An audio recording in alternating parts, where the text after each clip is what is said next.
Welcome back, everyone. This is episode 150 of the Jiu-Jitsu Dummies podcast. We're brought to you by Black Belt Digital Marketing.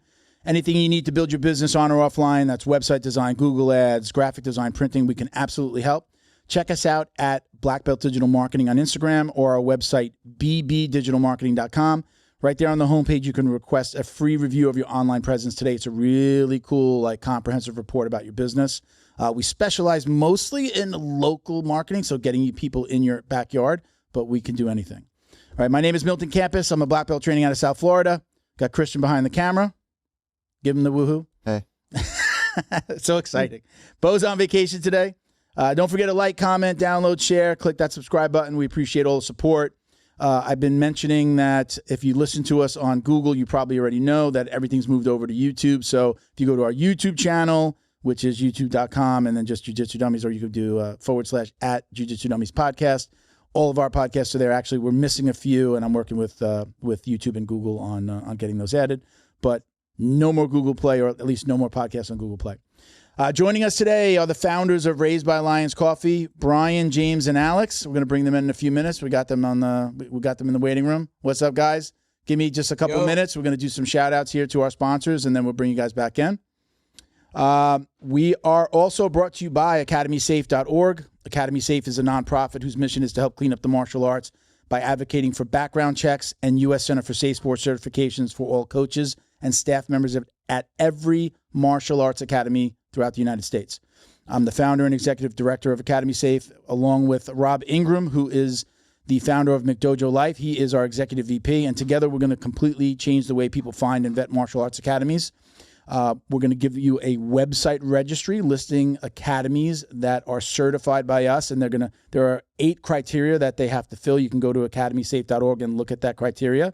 Our new website is launching soon, so it'll be a little bit more comprehensive. Probably in the next 2 weeks, you'll see everything, including being able to sign up. There are other things like CPR, first aid, defibrillator certification. Do you have security cameras? And we're going to do a belt or lineage check, which obviously, if you know anything about McDojo Life and Rob Ingram, he's been doing that for well over a decade, right? Outing fake black belts and doing reports after something bad has happened. But we want to do, this is a preemptive strike. We want to make sure that we're keeping the creepers out of the academies by doing the background check and doing the Safe Sport certifications, which if you've done the Safe Sport or you know about it, it's not only going to teach you what to watch out for. It's kind of for parents, they could do it as well, where they're kind of keeping an eye on what's going on. Why is that coach, always got his hand on that kid's back? Or what's the relationship between this 50-year-old and this, 8, 9, 12-year-old? So it really kind of gets it on your radar of what to look out for. So the academies are going to be responsible for the cost of their own background checks through the site and any of the certifications. We aren't charging a lot for the certification, so we are actually looking for the community's help, right? We have a GoFundMe running. Again, you can go to academysafe.org. You can donate via the GoFundMe or via PayPal. You can set up recurring donations.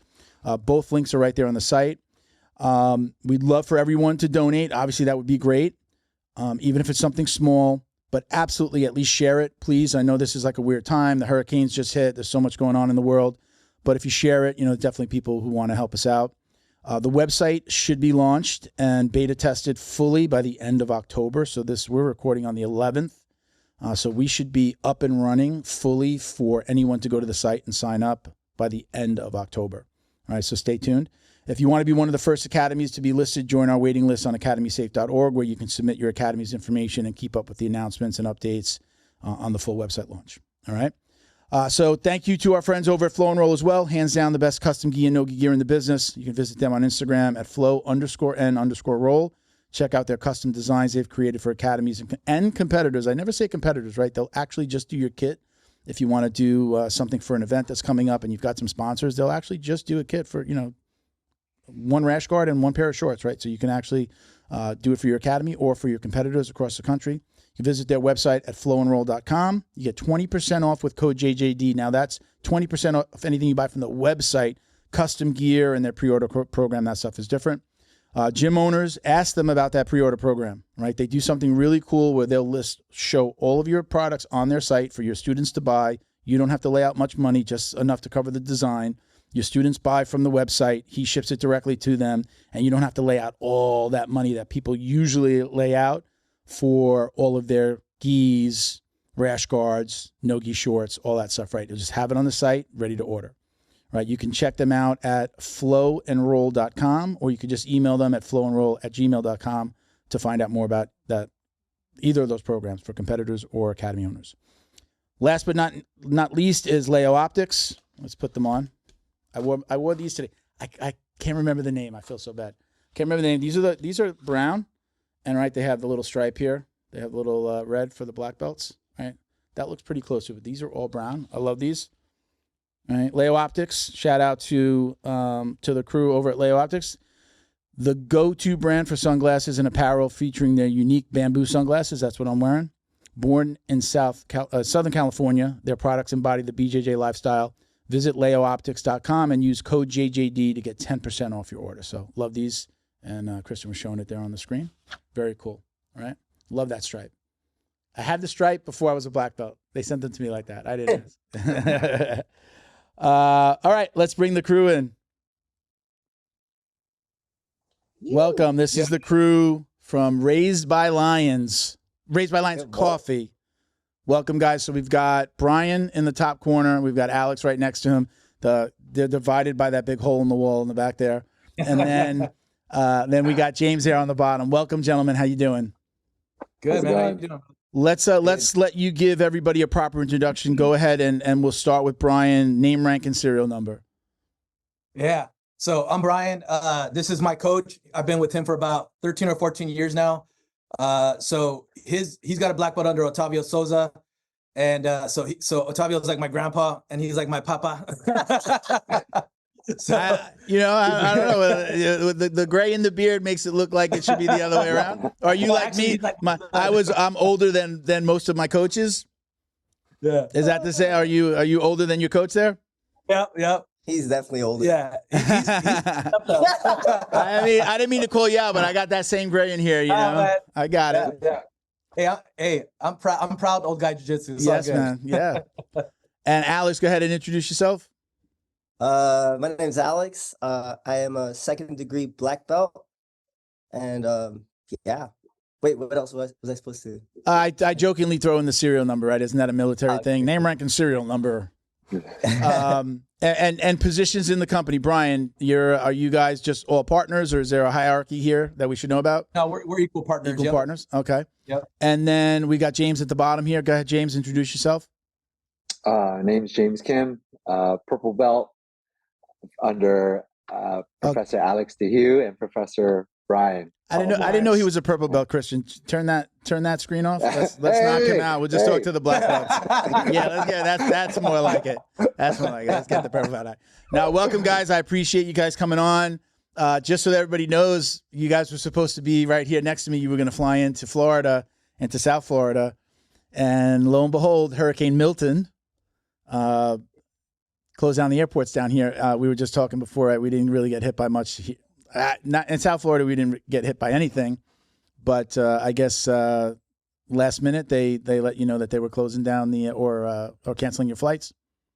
Yep. Yeah, we actually had a bunch of stuff going on. We have a tournament for the kids this weekend. Yeah, and I was pretty worried about just the delays and maybe not making it to the tournament back on Sunday. And then, there was when they showed it on the map, that hurricane was like moving through your whole state. Yeah. Or that's what it showed it. I mean, the storm covered a pretty good part of the state. Yeah. I mean, the outer bands, we get whipped by that a little bit. My folks live a little bit further north than me. And they were in that, like, let's call it tornado alley of tornadoes that were going on. So it was kind of scary. I was worried about that and had the news on all day, but it was a normal. Those were normal work days for me. Everything was kind of the same, even though a lot of businesses, the schools closed down here, like they say, out of an abundance of caution, but also to let staff members get prepared. Some people do maybe live a little further north and they're going to be closer to that stuff, and you got to give them an opportunity to prepare. So let me. I got a question now. The way that you said that. Did they cancel the flights, or did you guys cancel? No, they canceled it. Oh, okay. The way that Alex just said that, he's just like, we were a little worried about the delay. He was worried. Oh, okay. No, initially he was worried because I was like, let's still go. Like if they're gonna fly, like why would we? They're gonna kill a bunch of people. So he was, yeah, his main worry was if we get center. delayed because you're going to be parking planes different places. Yeah. So, yeah, no, they valid. Actually, valid. I said that before. Valid. I thought that was part of why they closed down, because a lot of times they'll just say, okay, let's fly those planes to West Palm Beach and to Fort Lauderdale and Miami. We got to park them. That causes problems. That causes delays. So it made a lot of sense. Yeah. I mean, they hyped this up to be like the worse than Katrina. And it turned out it really wasn't that bad, the hurricane itself, but the tornadoes that it caused, I think, is what we're finding out is where the real damage came from now. Yeah. Yeah, when it was coming up on my news feed, they made it seem like it was the craziest Yeah, of all time. like 45. it was going to wipe us out. Yeah. How about for you guys? How is it over there? That's I'm watching the same news. Okay. They're saying the same thing. I'm watching the Weather Channel and stuff like that, and it's just like, be prepared. Like basically they said like Tampa Bay, this was coming right at Tampa Bay, and like everything along the bay was going to be wiped out. If you're in a house and you're at that essentially close to sea level, like with a 9 to 15 foot sea rise, you're going to be underwater. The only thing you're going to be safe is if you're in a high rise and you're further up, but still your building's going to be flooded. How do you get out? Things like that. So there was all mandatory evacuations around that area, but inland is what wound up getting the worst part of it. And I think we're finding out like, okay, so that's the West Coast now. It went and hit the East Coast as it moves over Florida. And again, with the tornadoes and the storm surge, they had more damage, I think, in the middle to the East Coast of Florida. Don't quote me, I might not be 100% right, but what I'm hearing is that it was worse there when they expected it to, Tampa to basically get wiped out. Yeah, we're bummed, man. We had a bunch of stuff planned. We had a couple of cool dinners planned. So, we'll get out there though. You guys are welcome here. And obviously, if you guys want to do another podcast, I think, Brian, we were already talking about what days. I think we were talking about in January would probably be ideal after the holidays. To come back again. So I'd love to have you guys down here. Look, I moved from New York. I came here to work for 6 months, and it's 26 years later. So I love South Florida. Yeah, this is an amazing place. There's so much fun stuff to do here. A lot of times people, when they fly in, when my friends come down, they forget that I live here. They're on vacation and I live here. So I'm like, I still have to work. I'll see you on Friday night, Saturday, but I still have to work. This is life. It just happens to be, when you look out the window, you're seeing palm trees and girls in bikinis as opposed to, anything else. So, but let's talk about, how did you guys all meet? So you guys all train you're at a Gracie Barra, correct? Yep. So James and I have known each other for probably almost 20 years or so. We used to work together back in the heyday of the mortgage crisis, or actually before that. And we stayed in touch, friends. Alex and I have been training. He's been my coach for several years.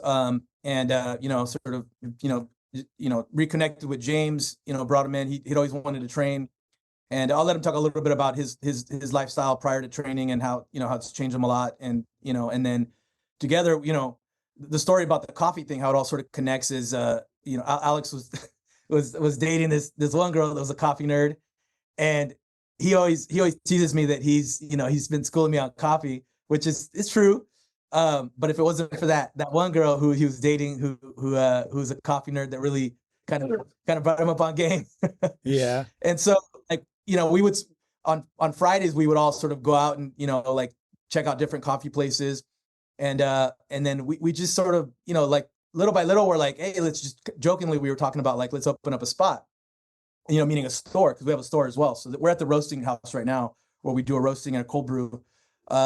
So we, I kind of was passively looking, and we found a spot, and we just put an offer into the lease, and they accepted, and it was from 0 to 100. So it's kind of crazy how that all happened. But that's sort of in a nutshell, the genesis of this. It's been a couple years. So was it an actual coffee house before you started doing the cold brew, and you're saying the roasting, you're in the roasting facility? Does that have to come first, or does that come along with it? Is that all one thing from the start, or were you serving coffee and then then you started creating your own brand? Yeah, we actually started with the coffee house because we just wanted a coffee shop, like he was saying. We used to go all over the place, driving 20 minutes here to get good coffee, and then 20 minutes there to get good food. And there was a couple coffee spots that had food and coffee. And then, for us, it was like, we need a spot where we can go. Like, we're always driving 30 minutes here, 30 minutes there. Like, why don't we just have our own spot? So we started with that. And then as the coffee shops started doing well, at about the 6 month to a year mark. Yeah. Like, yeah. It's Coffee Expo. Yeah, it only made sense for us to kind of roast our own beans, because prior to that, we were sourcing our beans from a Hidden House, this other coffee place that roasts and everything. One of our friends owned.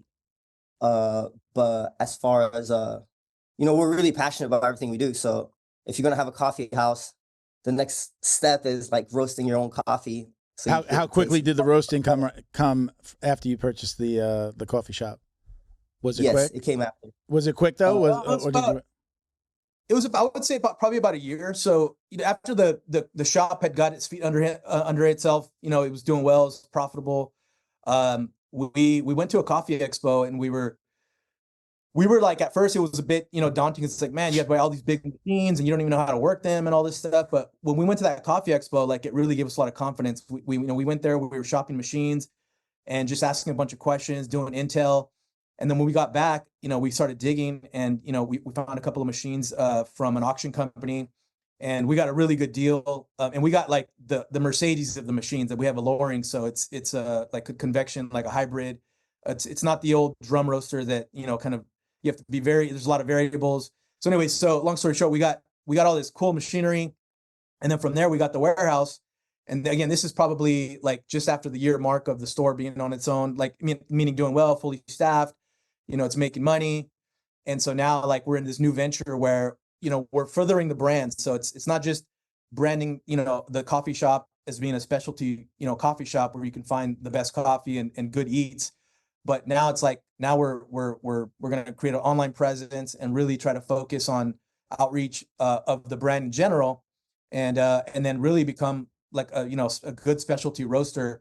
And so that was kind of like the next step of the trajectory for us. Where did the name Raised by Lions? I could imagine that it has something to do with jiu-jitsu, but I'll let you guys answer. Where did the name come from? Yeah, that's a good question. I mean, we get that question all the time. I mean, obviously it's a super cool name. Nowadays, in the specialty coffee world, you have to have a cool name, right? There's got to be something that is catchy that people remember. And so for us, like, we kicked around a bunch of ideas. Like, collectively, we all sort of came up with the idea. And what it means for us in the crest, because that's one of the main questions we get is like, what does that crest mean? Obviously this crest with the lion and the crown is something that's used a lot in European countries, and there's a lot of general history behind that crest and what it means for countries. So what we did is we created our own sort of like meaning for it. And so, like, the way that we like live our lives, like, this is not just like a hobby we do, like with jiu-jitsu, like, it's our lifestyle. It's integrated in everything we do. So, like, from the way we raise our kids to our values to like everything about the way we view ourselves, and just as people, as martial artists, like, we want that like, that's what the brand is sort of comprised of, all those elements. And really, like, James is a father. He's got 2 kids. Alex is someday going to be a father. I have 2 kids, 19 and 21 years old. And so, like, really the meaning behind the name is all those things encompassed into one.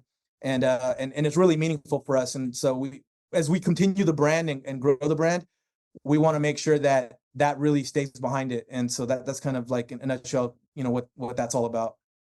But as far as the name, did you say Marisol dropped it? Well, I think, like, officially the name, I think my wife, we were just kicking around names at the house, and we had come up with some goofy ass names, to be honest with you. we had some inspirations at first, because there was a couple shops. The one that we thought was cool, it's called The Boy and the Bear. It's out here in SoCal. So we're like, we wanted a name that was cool, obviously, right? And then we also wanted a name that that was meaningful for us. Yeah, or just kind of like, it was like dudes coffee shops, Yeah. And so there was The Boy and the Bear, that was kind of cool. There was Lion and the Lamb, and then there was Raised by Wolves in San Diego. So those were floating around for a while, and then Bryan came up with roosters. And they were like, no, we're not gonna do that. Actually, oh my god. You know what though? Sometimes like the craziest names, I've helped people name businesses and I've named my own. Sometimes like the odd name becomes the inspiration for the one that you choose, right? You know, it's like, you know, spitballing, Right. you're throwing ideas around. The podcast, I had originally, it was going to be Jiu-Jitsu Idiots. And then it was just like, that's a little too strong. And then it was just like, oh, dummies, in the play on the fact that jiu-jitsu dummies, grappling dummies, right? Like, you know, you could say that's my jiu-jitsu dummy, right? That's my uki or whatever, right? We say. So the double meaning, and then it was just like at the marketing guy and me was like, oh, for SEO purposes, if somebody's looking for a jiu-jitsu dummy and they type that in, the podcast might come up. And now I get somebody that doesn't even, wasn't even looking for the podcast. So like, that's how it came about. But it's the craziest ideas or the weirdest ones or like the funniest or the one, I'm obviously not going to do that, becomes the inspiration for the name. Yeah. So that's how it happens a lot of times. Yeah, for sure. We were trying to like really come up with a cool one. Yeah. And then I actually remember now that you're bringing it up or that we're talking about it, I remember him sending a text in the morning and it said like, and I opened the text and it was like Raised by Lions Coffee. And then I was like, dang, that's it right Hit there. right away. Yeah. Yeah. Mhm. Let's get James in here. We don't want to leave James out. Let's get James on screen. He doesn't feel like, hey guys, I'm just over here. I'm a good listener. No, It's that's okay. good, man. That's good. So who goes to who with the idea first, though? Did I ask that before? I know you guys said you guys came together and did this, but or we were talking about hierarchy. Who straight up was just like, let's open a coffee shop first? Who's the one with the idea? I think it was just kind of, honestly, it was like all of us. It was just collective. Yeah. Like, hold on, let James answer. Go ahead, Come on, go ahead, dog. James. Who's always jumping in? Yeah. No. He's like, it was all Brian's my right. idea. You can cut those other two guys off. Cut that screen off. It was all me. Yeah, no, Brian's 100% correct. It was all collective, and it was just a culmination of us, like they said, going to coffee shops every Friday, and often finding things that we felt were lacking or that we felt that just it wasn't good enough, and we're all business owners in our own right. So we just thought, hey, let's create our own. And that, like Alex said, let's create a place where we can go and hang out and that we feel is, up to par, so to speak, with where specialty coffee is now, because it's pretty much the golden age of coffee. And everywhere you go in SoCal, you're seeing cool new things from every coffee shop. Yeah. So we wanted to make our mark. What other businesses are you involved with? Do you guys own? Do you each own your other businesses and or an academy? We all own our own businesses. Alex owns the academy. Bryan has his own real estate company, his general contracting company. He runs a successful mortgage business. I myself have some boba shops and a few other projects going on. Did you have that before the coffee shops, or did you have experience kind of in this realm of essentially what's considered like food and beverage, right? Yeah, it was before the coffee shops. Okay. Absolutely. Oh, so you came into it with a little experience in running a shop already.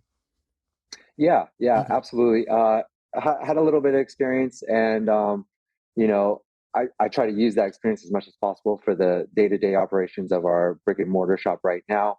So oftentimes you'll find me there throughout the day. I see the lights like in the back. Like, is that for effect because of the podcast, or is that something that has to be on? Like, I see the lights changing on something behind you. No, Is that we just just a keep club? it vibey. Yeah. We just keep it vibey in here. Is this just club? Okay, all right. Yeah, you know what I'm saying? I was like, what's going on? Are the beans passing by some lights that make them magical or something? What's going on? That looks cool. Yeah, we don't hold back on aesthetics. Like with the store, we have it dialed in like very beautifully. And same thing with the warehouse. When we first, did the warehouse, it was just a vanilla shell, like just beige walls and all that stuff. And we got together and we're like, you know what? Like, we're gonna make this place look super sick. So the warehouse in the back where James is at right now, because he's just like 20 feet behind us, it's all black in there, and we put these lights up there for the vibes, to match the sort of industrial tanks and the roasting. And then in the front of the house, we have, obviously, our little fireplace here with our metal logo on the wall.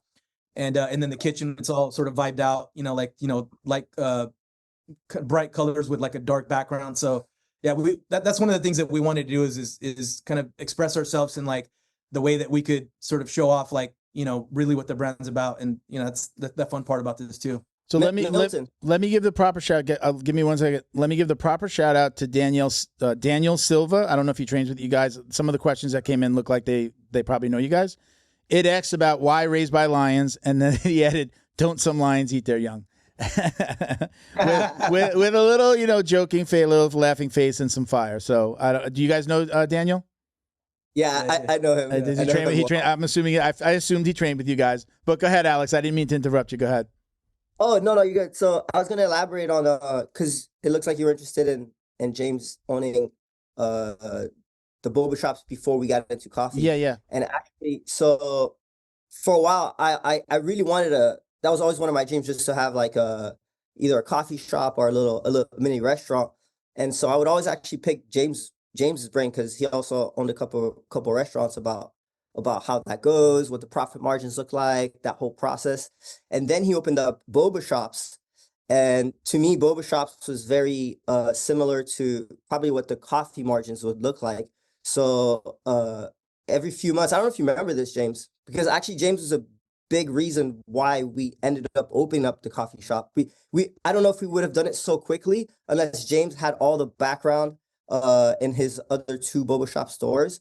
But all to say, I saw his store started doing well, and then I kept probing him. I'm like, hey, so what is how many staff members do you have? What does that whole lease look like? What are your margins like? And then eventually, the better it got, like the better his responses were as far as how his business were doing. Eventually, I was like, well, what do you think about coffee? Like, shouldn't it be the same, or shouldn't it be very similar? And can't we replicate, as far as a business model, can't we replicate that for coffee?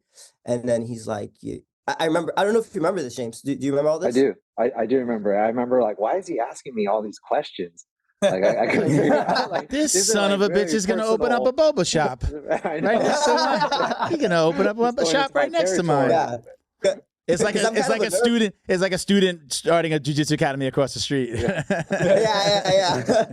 So, but I'm like, we have a resource right here. One of our best friends, he's in it, and then we have there's a passion that I have for coffee, and then there's a passion that we all have for coffee. So it's like, let's go, because you don't want to just jump into something you have no experience in, or those are the most fun though. Those are the fun ones.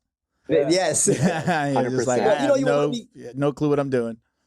You want to be somewhat calculated as well, so I was like, we got to leverage everything we have between our group. And James, just having that experience in boba, I think really helped us have that faith and jumping in coffee. Have you guys seen, I'm sure everybody probably sees Robbie D'Onofrio in his videos. Do you guys know that name?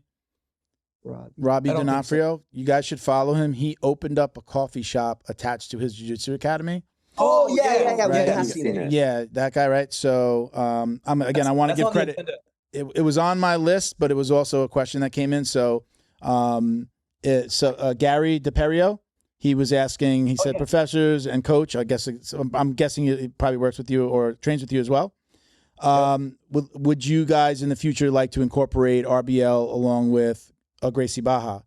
And then he referenced Robbie as well, because Robbie did go from I believe he's got multiple locations, and I believe that when he's giving his student count, he's talking about all his academies, but he went from some 70 students to 300 or something. Maybe that's one academy, but it was just off the charts. And I interviewed him, so if you can go back and hear a lot about what he was talking about, and he was even going to be doing a free seminar to show other academy owners. He said, I'm going to do it for free.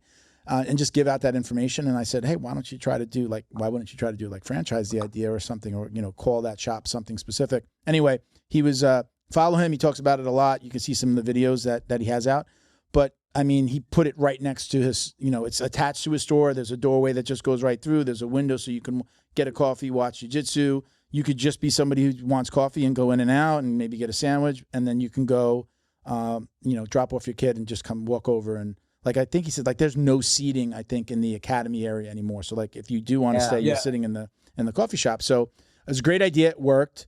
So Gary was asking, do you guys see something like that in your future? Unlock the power of your online presence with Black Belt Digital Marketing. Their reputation management program ensures your Google business profile is seen by more potential customers.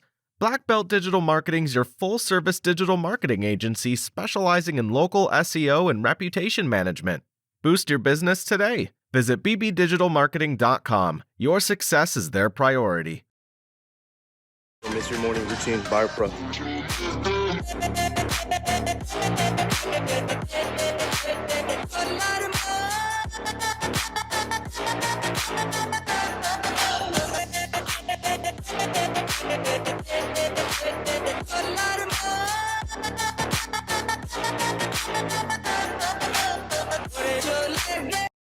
Special thank you to the crew over at Flow and Roll for all their support. Flow and Roll is renowned for their incredible no-gi rash guards, shorts, and leggings. Flow and Roll has quickly become the premier custom apparel provider for academies big and small throughout the United States. Reach out today to discuss your custom order and ask about their incredible pre-order program. You can send an email to flowandroll@gmail.com or visit their Instagram at flow_n_roll and shoot them a direct message. And yes, they can create an awesome custom gi for your academy as well. Visit flowandroll.com to check out their awesome designs, and remember, you'll get 20% off your purchase of t-shirts, rash guards, or gis with code JJD. Yeah, so we all train at Gracie Barra Garden Grove, so that's the school that I kind of we started from the ground up. And one of my vision was it was actually even 10 years ago. So we opened the school 10 years ago was to have that, like, actually a coffee shop inside, not a coffee shop per se, but maybe like this whole coffee setup. And with the school, because obviously it's kind of symbiotic. You know, you have a lot of parents coming off of a long day work. They're picking up their kids. They're going to go watch them train. You know, what better way than to have a little coffee, you know, and watch your kids. So absolutely. Yeah. And now as the coffee shop has developed and done well, and our school's been booming over the last like 5 years or so. How do you currently integrate that? Is there a tie? As far as what do you mean like by the that? Jiu-Jitsu Academy and the brand, or do they overlap? Do you got, like, you know, a fridge with the cold brews? Do you have, you know, are you serving coffee? Are you cross marketing Gracie Barra with Raised by Lions? Currently we're trying to RBL. We really want to. It's a brand, right? So we kind of want to associate lifestyles with it. So anytime I do something at the school that I feel reflects RBL, I always tag, you know, Raised by Lions coffee. Often if it's like kids training, you know, because we're the black belts kind of raising the little kids on the mats. And I try to tag that as much as possible. But as far as if we do have a coffee shop in the school as well, the way I see it, it would be like Gracie Barra Garden Grove is our school, and then we would just have this huge coffee shop just all along it where you can see into the school. Yeah, but the coffee shop Raised by Lions, you know. Yeah, I mean it's like I don't want to say obvious progression, because it's like, how do you progress jiu-jitsu to coffee? But it's just a great idea, right? You've got parents that are waiting. Sometimes they wait in their car. So giving them a place to sit down with their computer, have a coffee, give them Wi-Fi, they can grab some chips or a soda, sandwich, water, right? Just giving them that opportunity to really do it. I think everyone's tried to do something like that, but they put a little fridge or they put a soda machine. It's not the same. Right. Yeah. You know, a coffee shop where somebody can chill out. And like, for me, like, honestly, if I have my phone, I can run my entire business, my marketing company, from my phone. Everything. I've got my project management software on my phone in an app. I've got my entire team. I mean, it's not just me, so I'm like managing my team. I could go anywhere and do anything and manage it from there. The only thing that I don't like to do for my phone is I don't like writing really long emails, and I don't do this speak to text, or, you know, I don't do that a lot. So, but like me having a place to sit down, if I was leaving my kids in an academy, which I don't have any little kids. If I had little kids, and that's ideal for me. Like, I love that. I love to be able to, like, hang out, you know, okay, watch a class and you know, or show up early. Sometimes I'm on the road and I'm early and I'm like, if I go home, I'm going to go to sleep. Let me go right to the academy. I'll stretch a little bit, you know, I'll stretch a little more, or, you know, just warm up a little bit.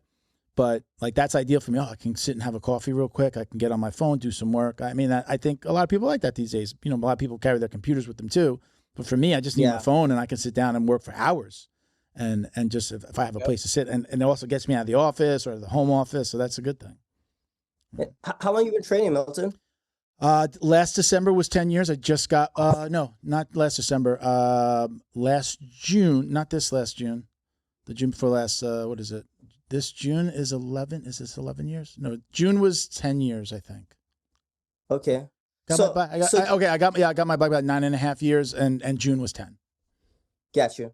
So back like just 10 years ago, one of the big challenges for jiu-jitsu was just to kind of get eyes on jiu-jitsu, to kind of tell you this is a martial art that you should be interested in, or like educate kind of like the customer base. Sure. So, and now obviously as it got more popular, that's less and less of a barrier to get people into jiu-jitsu. But imagine like there's a cool coffee shop that you go to, and you're not there for jiu-jitsu, but you're just there for coffee, and you got a ton of people going to coffee, and you just go and sit and grab a coffee, and then while you're drinking coffee, you're looking into this huge, awesome, beautiful school, and people are training jiu-jitsu. So I think too, like you said, it's an obvious progression for jiu-jitsu to kind of have something like a coffee shop attached to it. One of the things Robbie said when I spoke to him when we had him on was every one of his baristas, right? Every employee on the coffee side who may not actually be an employee of the jiu-jitsu side, right? They're not a coach. Like he actually has employees, but every one of them knows how to sell a membership. So if they were there, like somebody walked in and it was just a coffee shop, they would be like, what's going on? What is going on the other side here? Like that happens, right? So they would, this is a jiu-jitsu academy. Oh, here's a flyer, a business card. Like they have been taught how to not only serve the coffee, but to actually explain what's going on. It's a missed opportunity if somebody asks, what is that? And you don't explain it. You know, you're not going to necessarily sell everybody a membership, but if somebody, hey, well, this is a jiu-jitsu academy. Have you ever tried jiu-jitsu? Oh, you should check it out. We do a free class, right?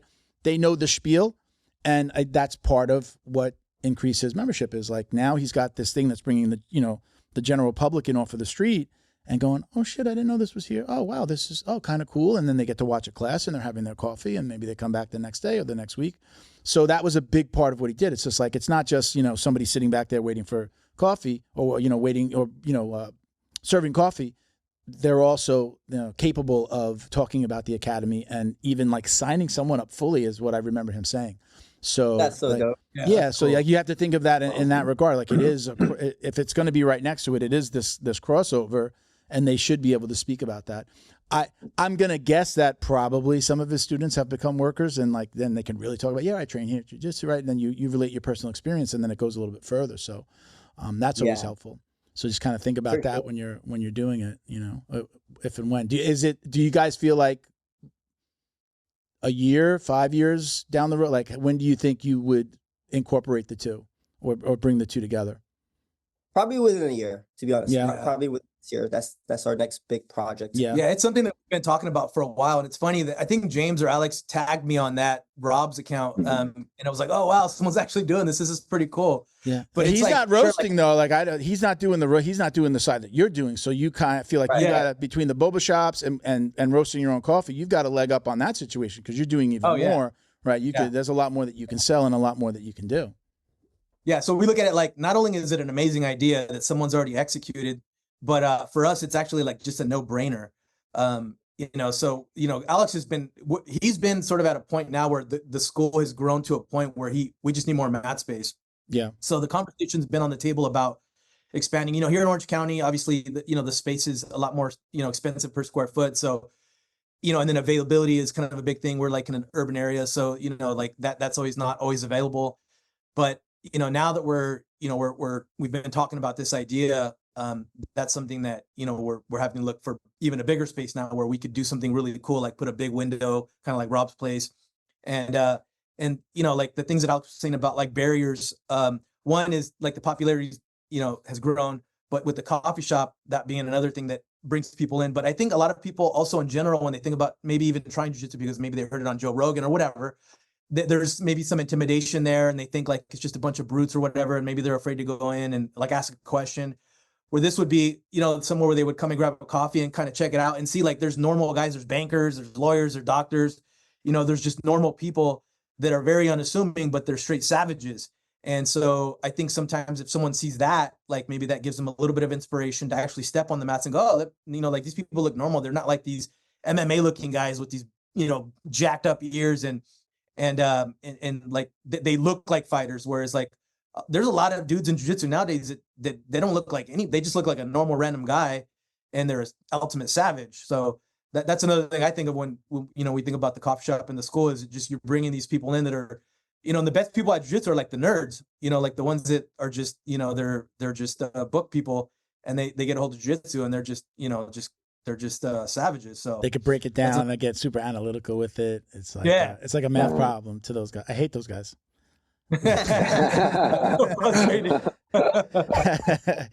It's like they make it so easy. Like the ability to break moves down like that. Like it takes me longer than that guy. I need to see it from 5 different angles. And where did you put your foot? And how's your hand placed? Wait, show me your hand again.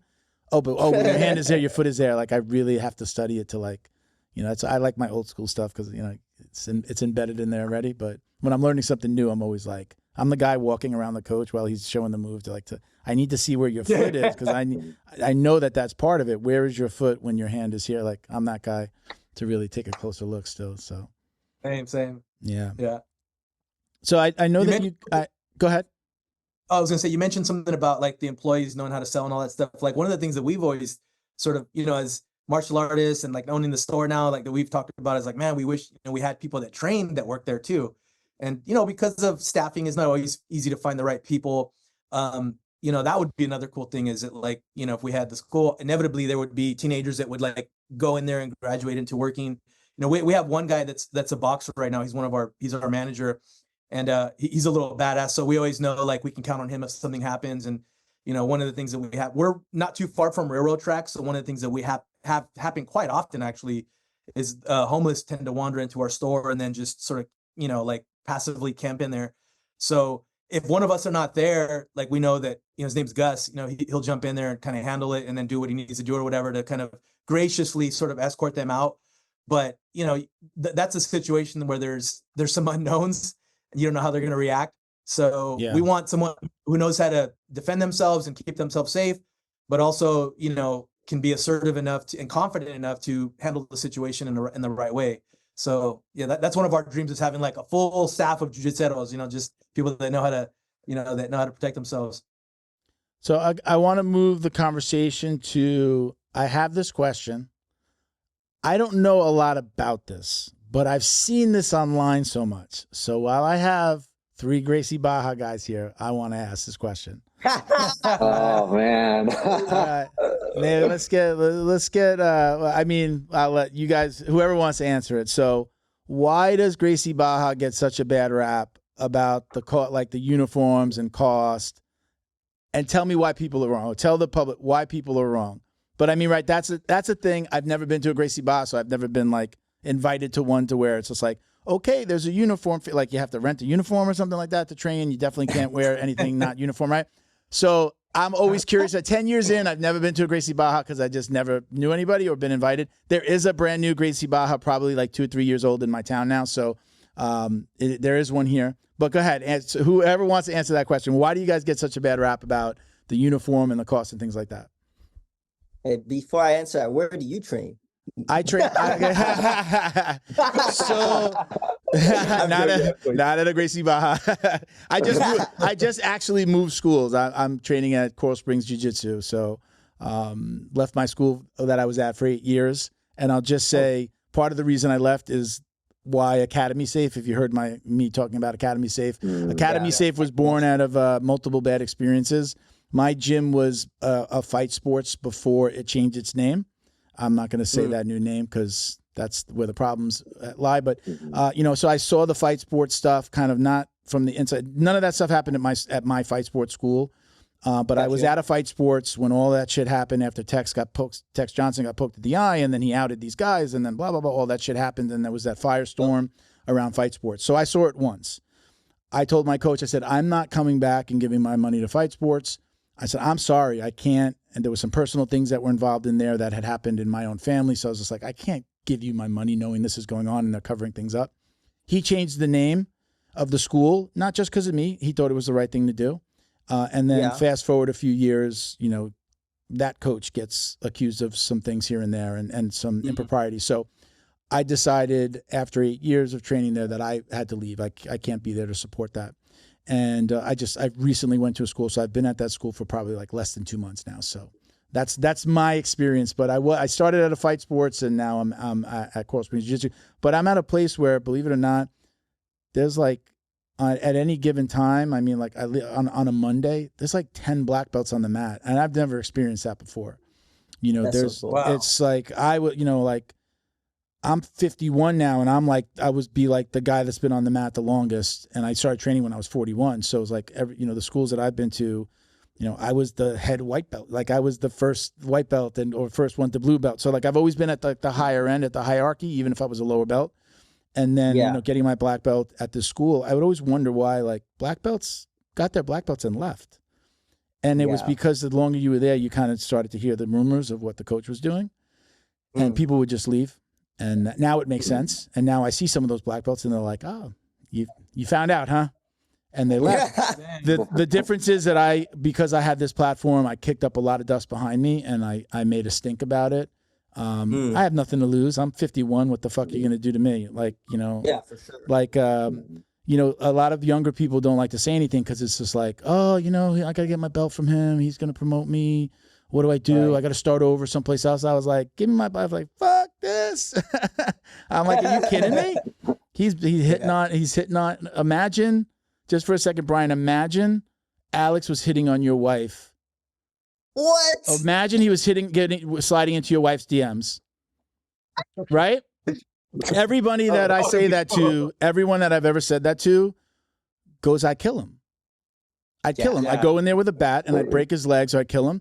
Do you guys remember the Popovich? You know what happened with Pablo Popovich down here? That UFC fighter came, like Popovich was banging this UFC fighter's wife, and the UFC fighter went there with a gun. Got arrested and deported. Yeah, that's what happens when you hit on your students' wives or have affairs with your students' wives. So I'll leave that little nugget there. That's what was going on in my old gym, and I decided to leave. But that's where Academy Safe was born from. That, like, again, I got to deal with your improprieties, like other people's bullshit, and defend where I'm training again. Yeah, I said I'm out, and then I got angry enough that I wanted to do something about it, and then I got with Rob at McDojo, and we started Academy Safe. But I'm sorry I got away from the question that I actually, I was asking you. Oh, you see what you did? You tried to get away from the answer on Gracie Barra. I see what you did. Where do you train, Milton? I'm sorry. I get a little passionate about that because I'm angry about it. I'm bitter. I'm bitter that I got to fucking move again. But I did go to a gym that's got like a lot of law enforcement guys and a lot of black belts. And I've been saying to people, I'm like, I've been at an academy for so long. I didn't realize that, wow, there's these other academies or the people that train at these academies, these are marks of good academy. When you have a lot of law enforcement guys who really know the dirt, and you know, like, or know if there's dirt, or if you're, you know, if you're a scumbag, or can weed it, like they can sniff it out. And then there's that many black belts. There's a reason. And the guy that recruited me there was somebody who's on the same path as me. We've both been training for 10 years. We were actually we met at a tournament, a new breed as white belts. And he was after me forever to come train it. And I finally, when I was leaving and looking for a school, I was like, hey, man, hey, Garth, I'm going to come by. I was going to visit 3 different schools. I went to his, and I'm like, this is home. This was most like my first school. Chill, laid back. You can joke around. You can laugh, but it's serious training. And, and I was like, I don't even need to go to the other schools. I'm like, this is home. I'm super comfortable here. And I've been there for about 2 months. So, but I could wear any colored gi I want. Could wear anything I want. The coach had a lime green. You see how the lime behind James's head, but when that goes to the green, he was wearing a lime green, a lime green gi last night that we were all making fun of. But let's go back to that question. Why does Gracie Barra get such a bad rap about this gi thing? Dang, dude. First off, that's so badass. You start training when you're 40, and then now you're a black belt. Thank you, man. I appreciate that. That's dope, dude. Thank you. Like, that's actually what jiu-jitsu is about. You know, I'm broken. I'm broken and beaten. Everything hurts. I trained last night. Everything hurts right now. I'm sitting here like this right now, going, "Oh my god, I'm in so much pain." No, I'm just kidding. It's hard. It's harder. It's harder at 51, but I wouldn't give up any of it just to say, "Oh, get rid of this back pain." No, I'll take it. I take it and I love it, and I'll see you tomorrow. There you go. That's it right there. But to answer your question, dude. I didn't know you were gonna ask that, and I mean, let's set the record straight. I really I don't have a personal experience with it, so I'm not coming from the like trying to call you out on it. I hear so much about it, and it's like it's been an online joke. I mean, I think there's like a. I'll tell you all about it. Yeah, go ahead, hit me. Go ahead. The floor is yours. Go ahead. So I actually started training. The first time I did jiu-jitsu was with this guy, Javier Vasquez. He was a black belt under Rodrigo Madero. He was like one of the early. He's an MMA guy, right? Yeah, you know him. Yeah, we've spoken about coming on the podcast way back. Yeah. Oh, dude. Yeah. So I should have him on. Yeah, he's been around the game for so long. Yeah, I follow him. I know who he is. I've kind of like we talked like he reached out and we talked about having him come on. I think it was early, like in him getting on social media, so I didn't know a lot about him. And then I Googled him, and then I saw, oh shit, and I've heard other people mention him, and I'm like, oh shit, yeah, this guy's a serious he was dude. like one of those. He was like one of those earlier guys. Oh, I saw you had Jason Scully, didn't you? Mm-hmm. On. Yeah, so that whole early American generation of like guys kind of sparking out and being top jiu-jitsu guys. He was one of those guys. Yeah, and then he also did MMA. And he made some big marks in there too, like pretty much in that early. I've heard people like talk about him in those early days as like was he like the GOAT at that time? At least like or pound for pound, like was he that bad ass of a guy? He was really good. Yeah, he blew his knee, so that was one of the things that slowed him down like a lot. But he was definitely one of those top guys back when he was in. So I started at that school, and it was in La Habra. Did 2 months, and I freaking loved it. It was like jiu-jitsu and MMA, so he was doing both. The reason he was married to Rose Gracie at the time too, so he was like jiu-jitsu royalty right off the bat. Yeah, all about it. A kind of wrestling background. This guy was like a college wrestler too. But then at the time I was in the military, so then my unit got deployed, so I had to go, deploy. And then when I came back from the war, that school was gone. And luckily, Leo Vieira had just migrated over here to the States. Yeah. So this was like at the very beginning of Checkmat. So when I started training jiu-jitsu, it was with Checkmat. And over there at that time was everybody was there. That's when kind of that first big push when Andre Galvao was there, the Mendes brothers were there, Kaipo, there was Robert Drysdale, whoever was there. And that was Checkmat La Habra. So that's where I started training. And the type of training we were doing there was not Gracie Barra, it was just in there. So I did that for a few years, and when I was there, we would get, I would hear the same thing you're talking about, like all that internet, like, oh, Gracie Barra, that's not even real jiu-jitsu, or it's like McDojo jiu-jitsu. That was my early jiu-jitsu experience with Gracie Barra. That's all I would hear. And then I would go to tournaments because I competed a ton, and the first time that notion didn't make too much sense is when I went to the tournaments. And then I would see some like Gracie Barra killers. So I was like, wait, I thought these guys like sucked. I never heard anything bad about the jiu-jitsu. Right. Just the uniforms and the cost. Yeah.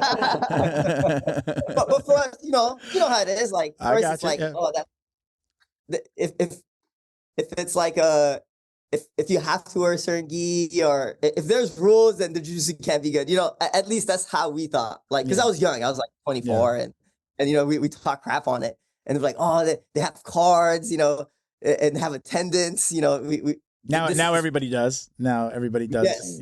Cards for the kids, and then like check in. Which is kind of my point. Yeah. So 16 years ago, jiu-jitsu wasn't like that at all. It was just like the Wild Wild West. I mean, I remember us new people coming in, and my goal was to like, they would send me to have them spar in their first like week or whatever. And my goal was to like take him out. And then after the session was done, to be like, hey, see, it works. You want to train? You want to sign up for this? That was like jiu-jitsu. That's how it was. And then what happened? And then so all to say, that was all right. I had that same notion about Gracie Barra as well. And then my buddy, he broke off from Checkmat and then opened up a school out here in Orange County. And then it did super good. So then he opened up a few more schools, and then he called me because he knew I taught the kids class. And he's like, dude, would you be interested in like running one of my schools, or at least teaching a kids program? And at the time, I was kind of all over the place as far as like the work and stuff like that. So I was like, but I'm Checkmat, so I don't think that's gonna work. And then he's like, no, you'll just run the school. Like, it's just work. You train over there. You don't have to be Gracie Barra. He's like, you're just gonna teach the kids and then just just work. And I was like, yeah. I was kind of young and dumb, so I was like, oh yeah, that'll work. And then Gotcha. so I went over to Gracie Barra, and obviously that didn't go well with Checkmat. And then so I got the boot, and then so now I was at Gracie. So now I was at Gracie Barra.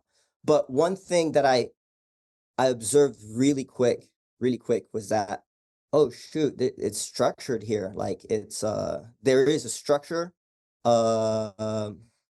have all these like training curriculums. They have like a mission statement. They have a vision, and the jiu-jitsu that I came from, this was like not even any of these things were not even on the radar. Sure. It was just old school jiu-jitsu training. And coming from a military background, where you're trying to teach a large amount of people to do very difficult tasks that are dangerous, you pretty much have to have structure. Agreed. You have to have like, you know what I'm saying? You have to have very well thought out processes that are going to make someone who maybe doesn't do this activity that you want them to do, like let's just say jump out of airplanes, and then you have to create a process for it. And I think Gracie Barra was pretty much the first team to want to do that, to really not only bring jiu-jitsu to everyone, they also wanted to make it in a way that would make it structured so that people could actually achieve doing jiu-jitsu for everyone. So if that's your vision, if you want to bring jiu-jitsu to a lot of people, you have to kind of be the first person that says, hey, we need to check there, we need to make sure there's attendance. We need to make sure we have like a curriculum. We need to make sure we have a uniform that kind of unifies all of us. At first, it wasn't something necessarily that I was like, oh, I want to do that. But I could easily see why an organization like Gracie Barra would do everything that they did. And it made me appreciate it. So I think when you ask the question, what gives Gracie Barra a bad rap, or why there's like that stigma originally, I think it's because they were the first ones to really kind of put a structure to something that wasn't structured. And I think, and I'm glad that you answered it that way, because I really actually do believe that more schools have moved that way, right? You have like little check-in, little iPad, put your little code in. My last school, like that got introduced after just like a couple of years ago. But it was also like, yeah, you kind of do need to know when a student's here, like how often has he trained? Am I going to, time does come into, the promotion decision, like, oh, well, you're here once a week. Wait a minute. You're not going to get promoted with the guy that was here 5 times a week, are you? Right. So I think those things are important. I'm someone who likes structure. I think it's great, especially for the kids. You need it. Yes. And a lot of people are bringing their kids to jiu-jitsu for discipline and structure. And if it's just like, on the mats, right, it doesn't work, right? So I definitely think that structure is good. Again, never experienced anything that I said myself. Just heard it, and I'm like, there was like even like I remember coming across like an Instagram that like it. I think it was like they changed it to like Baja Gracie or Bracy Gaha, something like that. Like they switched the words and started an Instagram account. And I followed it because it was funny, but like I just thought it was funny. I'm like, wow, these guys, man, how much are these guys charging? So, I mean, look, I didn't hate. I came from a school, you could wear any gi, and then my last school was pretty much white gi all the time, only white gi. Coaches could wear black, and then they started doing like if you competed, you can get a black gi, and you only wear it during competition training. So I experienced fair. No big deal. And you didn't even have to buy their gi. It's like wear any white gi. But he'd say, hey, I sell gis, guys. There's gis over there. You can buy them from me, or if you buy them online, just wear white. One time we played a joke on him on April Fool's Days. A bunch of guys like ordered like the orange gis. Like one was like a NASA gi and one was like, I think like a Pokemon gi or something like that. He was like, get out. He's like, go change now. Go change right now. You're not wearing that. I don't care. It's April Fool's. But yeah, man, again, that's a great explanation. I think structure's good. And I think, they've built a worldwide brand, right? This isn't just the United States. Gracie Barra is a worldwide brand and it works. Yeah. Right. Yeah. So I think there's something to be said for all of that. Yeah, and to be honest, like, because again, I started jiu-jitsu like 16 years ago, but even prior to that, like, I would watch it a lot. I thought it was cool. I'd get magazines and like kind of read up on it. Mm-hmm. But again, prior to that, it was the Wild Wild West, dude. Like that, it really actually was. And they were the first ones to do a lot of things that now is like baseline for everybody. Mm-hmm. So you know what I'm saying? Like, what do you mean?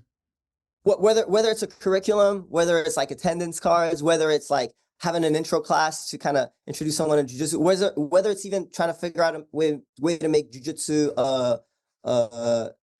of like, oh, you could do jiu-jitsu, like, oh, here's a warm-up. You're gonna start with a little warm-up. Here are some good like little basic first class drills you're gonna run through. I call that the jiu-jitsu 101. Like, yeah, I used to love when like they give me like, hey, this guy's brand new. Like if there was a bigger guy, because I'm like walking around at like 230, 240, and they'd put that big guy with me. They'd be like, look, Milt, Amazon Prime just delivered you a new student, and they'd put me with that big guy and be like, dude, show him the basics. I love doing that stuff. I would say Jiu-Jitsu 101 rather than just throwing him into a class like they have no clue what's going on. So the instructor would show something, but when they would say, okay, work on that, I'd go just to the Jiu-Jitsu 101 stuff. We'd watch the move, but I'd be like, okay, we're not doing that though. Come on, we're gonna go do this. So yeah, again, but that's great structure, man. That's smart. What do you guys think about it, James? What do you like? Did anybody hear what? Well, you guys have been there for how long? That James is a purple belt, so obviously I'm gonna assume you've been with Gracie Barra the least amount of time.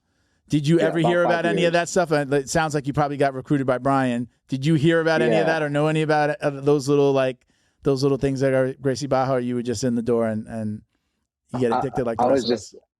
I was just in the door. Funny thing, Bryan, he hit me up one day asking me to try out jiu-jitsu at his school, and I was like, had you trained anywhere else before? No. I never even thought about it until he brought it up to me. I was always my life before was no martial arts. I used to lift weights. I used to party a lot, drink a lot of alcohol. Bryan mentioned something about your journey before. He was just like, you can ask James about his journey. And I thought there was going to be something here. But go on. Tell us, give us the dirt. Total 180. So I used to drink a lot. Like Thursday to Sunday, I'd be partying every night with my friends.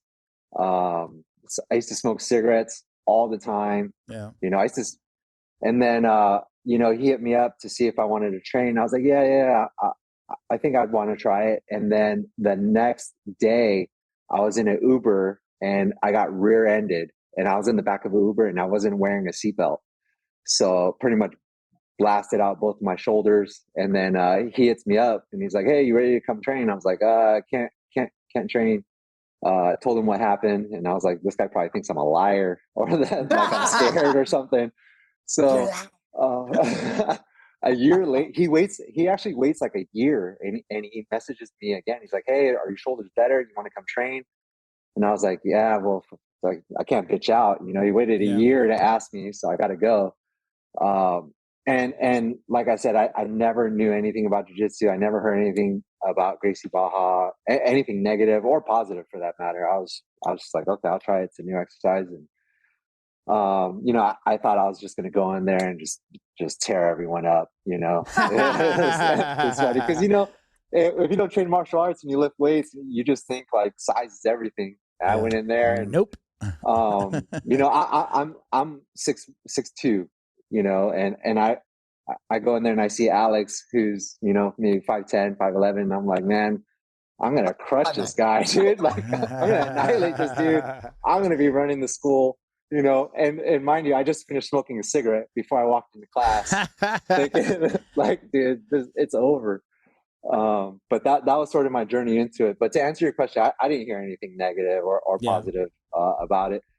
But I have been seeing the memes going around as of lately. Yeah. Probably the same ones you've been seeing. I think it's actually pretty funny. I think to be it's honest. fun. It's good. And listen, you don't what do they say? Like, you don't shoot down, right? No. People shoot up. You go for the guy on the top. Yeah, you're going. You. What do you? I'm gunning for the top guy, not the freaking guy at the bottom of the totem pole. So I think it's I think it's like a badge of honor for somebody to be talking about you, good or bad, right? I think it's not too bad. The things that they're saying aren't bad. Like, it's just like, oh yeah, you got to wear white gi over there and buy their gi. Like, oh, like that's the worst thing in the world that somebody could make you do.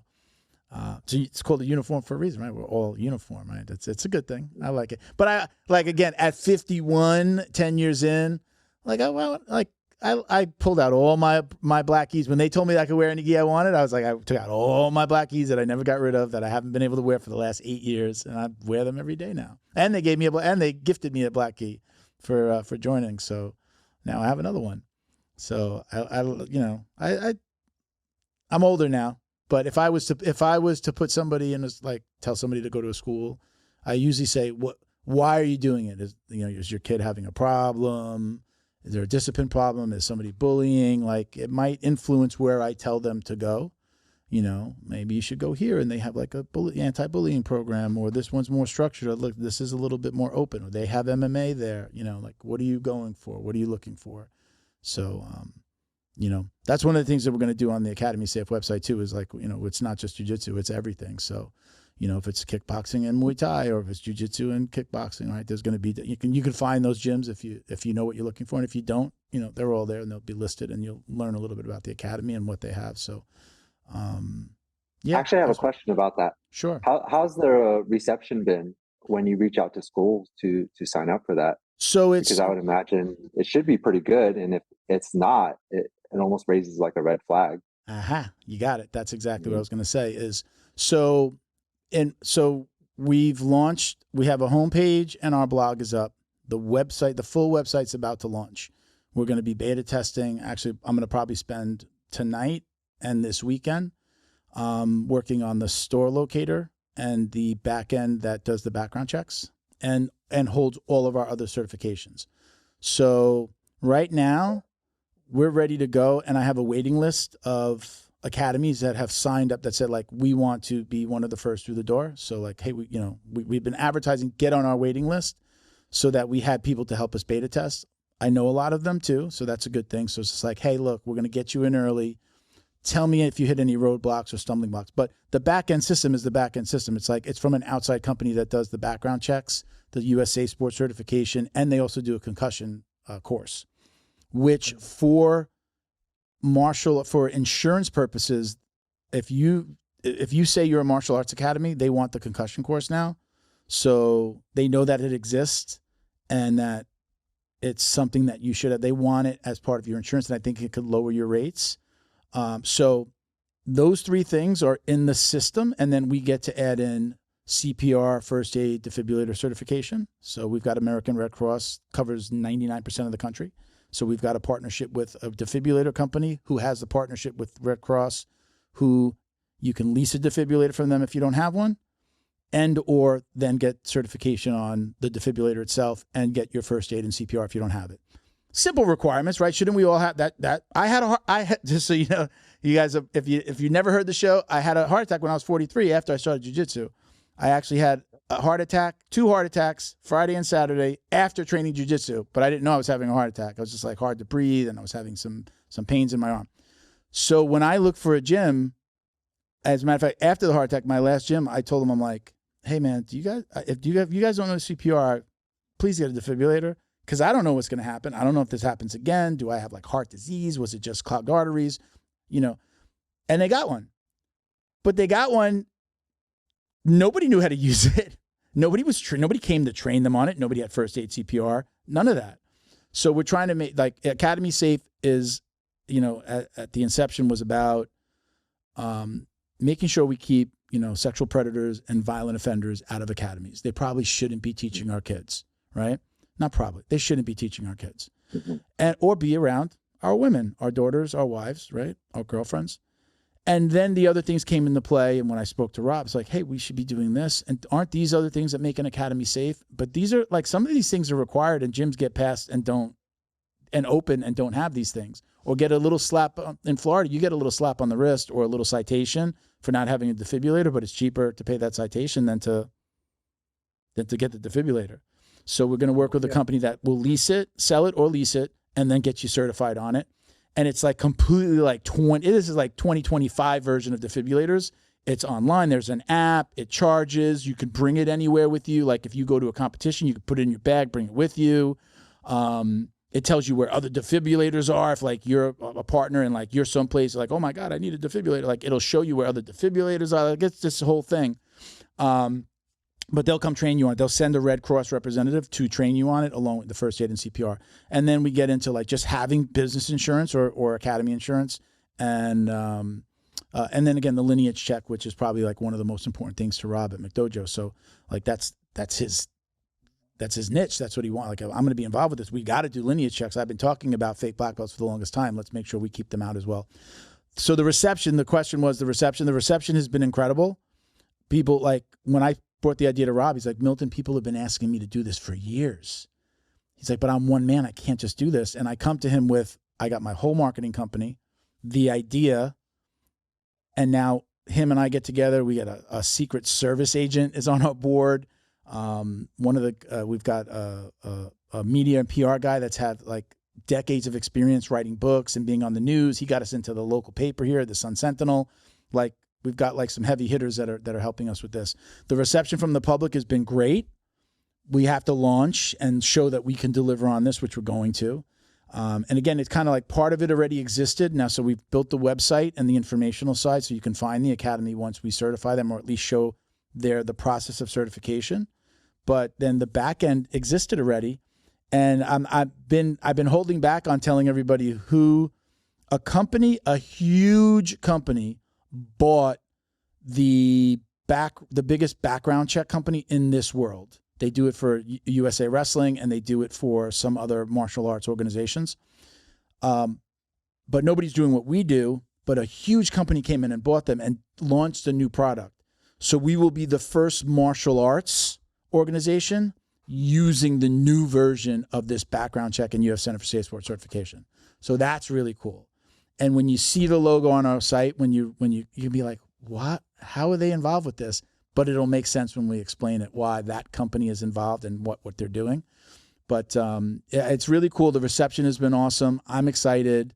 We haven't even like gone full court press on the advertising yet, but just with the social media, Rob posting, me posting, talking about it on the podcast, we've had a lot of interest. So I think this is going to be really big. I would say this, I'm sorry to go so long. You guys are the guests and I'm going long here with this, but the way that I've been explaining it to people is we want to be to martial arts what doesn't exist right now without government intervention, without it being a government agency that says you have to do these things, or imagine having to do these certifications with the government. It becomes more difficult. You might not be able to open your academy, right? We're not saying you can't open. We're just saying get these things done, and all of your coaches should have X, Y, and Z as well. The way that Rob explained it to people, and I've been using it because I think it's a great explanation. When you go to a movie and you see rated R, that's the Motion Picture Association of America giving it that rating. That's not a government agency, right? Because people have been like, hey, are you trying to like get the government to regulate? Because that would be shitty and we don't want the government involved. Like, no, we're just a private nonprofit. We're just an organization that thinks that these things should be required. And we should tell people that are looking for an academy or parents looking for jiu-jitsu or martial arts for their kids that these are the things that they should be asking and they should know about. So we're going to give you a registry of all the gyms in the United States that have these things. Just like, again, you go to a movie theater, you see rated R, that's a private organization. Motion Picture Association of America is a private organization who does the ratings. We're a private organization, essentially almost like rating the academy.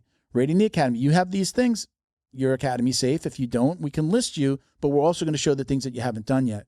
So that's all we're trying to do. We're just trying to make it more public. If we keep some of the creepers out and we kind of pull back the curtain and an academy finds out, man, I didn't know we had this predator. I didn't know we had somebody who had raped a little girl 10 years ago and is out of jail and is a martial, like That exists right now. That is happening in martial arts. There are people hiding, and I think the background checks are going to push those people out and make martial arts as a whole more safe. So, I mean, that's what we're trying to do. And that's what we started. But then we introduced these other things. Okay, let's also be safe with this. What if my kid, I choose your school because you have everyone's background checked and you have your safe sports certifications. But what happens when little Johnny cuts his leg or hits his head? Can you recognize concussions? The striking disciplines, Muay Thai, boxing, right, kickboxing. What happens when little Johnny gets hurt? Can you recognize that kid might have a concussion and tell his parents, like, hey, he just got hurt. Maybe you should take him to the doctor, right? So, like, just these little things that do make an academy safer. Do you look at that, the case with that Henry Gracie got kind of into a little bit of trouble online, the $46 million lawsuit, right? Oh, yeah. What if that? Yeah, the guy that broke his neck, right? What if that academy didn't have any insurance? What if he had let his insurance expire, right? What do we do? Yeah. What happens, right? So isn't an insurance important part of choosing, right? Like if you talked about Uber before, whose insurance covered, like, how does it work in California? Like, did you sue anybody? Did you get what you I'm assuming you were covered at some layer by somebody's insurance. Yeah. The person who rear-ended us covered it. Yeah. But it was a weird situation because I was in an Uber, So like in Florida, we have some, like, I don't know if what other states it's like, but we have something called PIP insurance. So like the first $10,000 of my medical coverage, regardless of what they have, the first $10,000 is covered by my car insurance. Even if I'm in somebody else's car, will cover me under their PIP insurance. That's the way I kind of understand it. I was in an accident one time when somebody else's, like, you're like almost guaranteed that $10,000 of coverage under somebody's insurance, right? But what if you didn't have insurance, you don't drive a car, and you get hit by somebody who doesn't have insurance, right? So what difference shouldn't we think about that with businesses, right? You have to have business insurance, but again, you open your academy, you have business insurance, but you let it lapse, right? We're going to be able to uncover that. You've got to submit your insurance every year, like, so. There are going to be checks at every level, and again, luckily, the software that we're going to have is going to let us do that and keep track of those things. This is to some small level. Google does this with, I'm in the marketing world, so I saw that Google does this, and I help people get onto their local services program. It's called Local Service Ads, and they do a version of this. Upload your insurance, upload your license, your billing information, and then every year it reminds you, hey, your insurance is going to expire in 30 days. So like our platform is going to do that and let people know, like, hey, you need to, hey, upload. Where's your new insurance? And if you're not, then you lose your Academy Safe certification or accreditation. So we're gonna take it that far. It's gonna be that. We're hoping to be that, like, Motion Picture Association of America. We're looking to be that for martial arts, but all of martial arts, because I think that's important. It's not just jiu-jitsu, where yes, I have experience in jiu-jitsu and I've seen what happens in our sport, but it's happening everywhere. So we decided to just do it with everyone. And if I can keep some creepers out of the gym, I think it's a win. Amazing work, Mel. I have actually a story. So like there's creepers everywhere. And, my daughter, when she turned, I think it was like 15, 16 years old, we started, I took her to LA Fitness. She wanted to start working out, like using the rack and, like the squat rack and really get into lifting. And I told her at the gym, there's always going to be people that are there just to be creepers, right? Sometimes you can't tell, and then sometimes they're obvious. And so sort of just on the heels of this conversation, there was a guy that was probably like in his late 50s who was sort of trying to befriend a lot of the younger crowd, like the high school kids that would go to work out. And my daughter's super affable, and she's very gracious, and so she was always like smiling and saying hi to people or whatever. And sort of being naive, I always try to tell her, like, if someone's, especially if like they're an older dude, they're saying too much or whatever, just be like, oh, just ignore them or wave or whatever. That was it. Well, this guy, one day she was at the squat rack, and she had these sweatpants on, and she took them off to, because she was hot. She was, had shorts or whatever. She was about to, hit the squat rack. And this guy, walks up to her and says, I was waiting for you to take those pants off. And mind you, this is like, he's probably closer to 60. And so she was like, oh, like, you're not expecting that from this person, right? And so she said she doesn't tell me because she thinks I'm going to go in there and probably kill the guy with the dumbbell, right? So, long story short, one day me and my wife were in there working out, and she goes, "Oh, there's that guy," and I go, "What guy?" And she was like, "Oh," and I guess she kind of was hesitant to tell me, and then she told me the story, and I was like, "Wait, what?" And so I'm about to like literally, and he's like 4 people away from me, and I have literally a dumbbell in my hand, and I was like the rage in me, bro, like as a dad, right? Like I wanted to just crack the guy over the head, right? So then I sort of collected myself, and I was like, what do I do in this situation? So all to say, like, these guys are everywhere, right? And then not to mention, like, if you're in a school, oftentimes the victims of these kinds of crimes are people without a dad around, right? And so I don't know the ratio of like kids that train and if their dad's around or not, but I think these predators they look for these signs, right? And so they have ways of finding these people. So I think what you're doing is great work. Thank you. And it'll be well received. I think it's awesome. I think that we're on to something. It doesn't exist. There are small, USA Wrestling does the safe sport and the background checks for coaches and refs. They do this. They're using the background check company that got purchased by the company that we're using now. So there's a form of this that exists. There's one martial arts organization that also does for their members, but there's nothing mandatory about it. They're like, oh, if you want to join our it's like a karate organization. If you want to join our karate organization, you do these 2 things and you're there. But it's just that. There's nothing past that.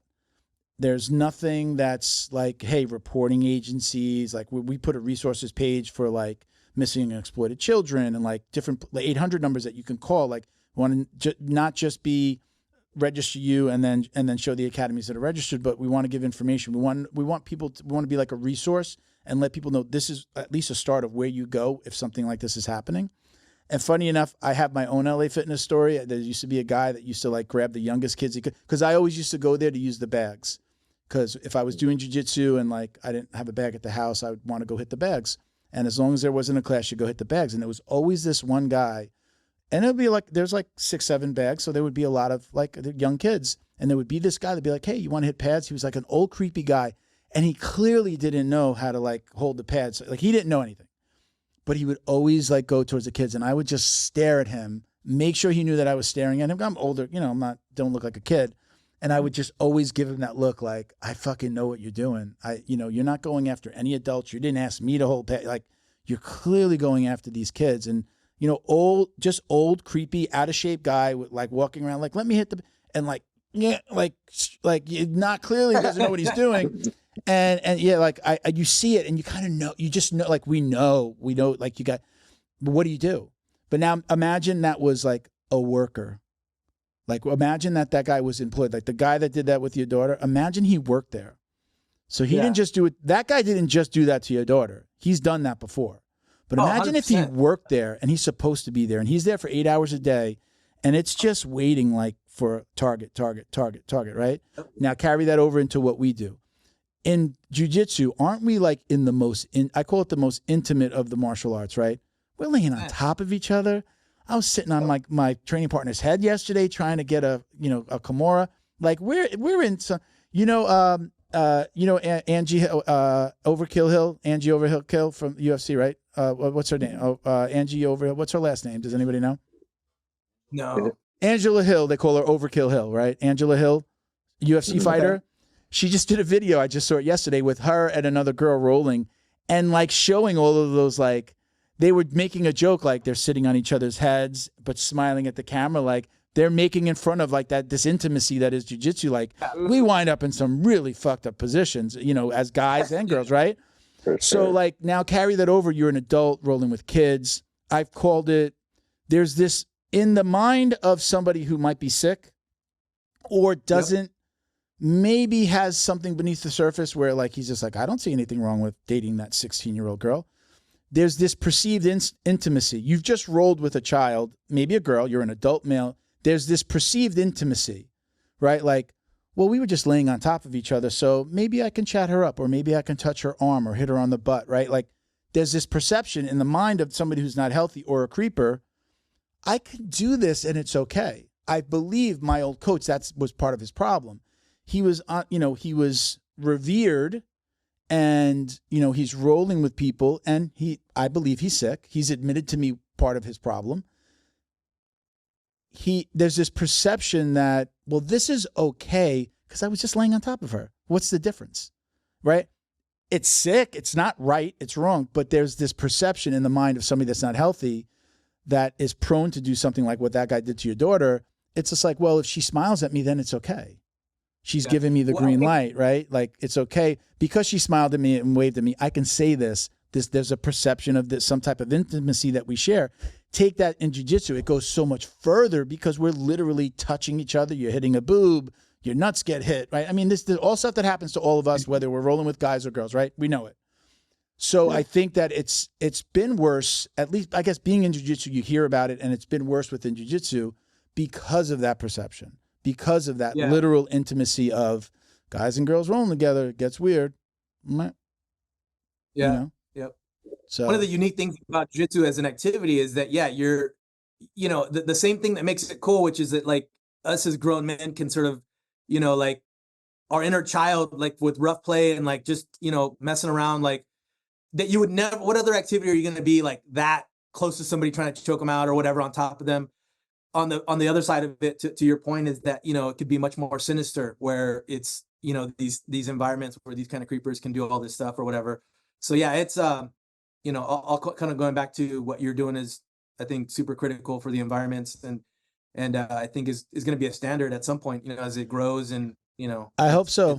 Yeah, I really hope so. And you know, we're going to hope that, you know, not only the small organizations, but the Gracie Barras, the American top teams, even the fight sports, that they mandate, hey, listen, we need you to do that, right? We're basically like, hey, especially if, like, you're a new franchisee coming in, or an academy owner coming into an existing affiliation, to say, hey, part of the approval is to go to Academy Safe, get all your stuff done, and then we can get you approved. Like, I could live with that. We had one of the biggest, I don't want to say the name yet because we might do something with them. One of the biggest organizations came to us, it's a Taekwondo association. They came to us and they're like, how can we work together? We like what you're doing. We do some of it. How could we work together? And they're discussing on their end, okay, we see that this is the fit. That's the hope. If we can get it, if it can be top down, it could be bottom up. It could be the little academies. But obviously, if it's top down, if, like, you know, the Gracie Barras, the American top teams, the fight sports, the check mats, right? If they all say, hey, you guys have to do this, you got a year or 2 years to get this done, and this is where you're going to do it. And when they tell us you're good, then, you know, like, then you're in good standing. That would be great. We don't need it, but that would be great if the people at the top see it and go, yeah, this just makes sense. Like, why aren't we doing this already? You know, so we've got our fingers crossed, you know. But we're going to press forward no matter what. And look, having a guy like Rob, who, you know, the McDojo Life brand itself, like, we probably all know it just from seeing, like, crazy videos, the funny ones, the weird ones, the sick ones, you know. Just having him on board was huge for us. And yeah, man, you know, I hope he doesn't mind me saying it, but, like, the Secret Service agent, I had a Secret Service agent. His name is Joe Scargill, on the show. We got to talking, told him about what we were doing. He's like, man, I want to be involved with this. And what I didn't know was the Secret Service is, like, heavily involved with missing and exploited children.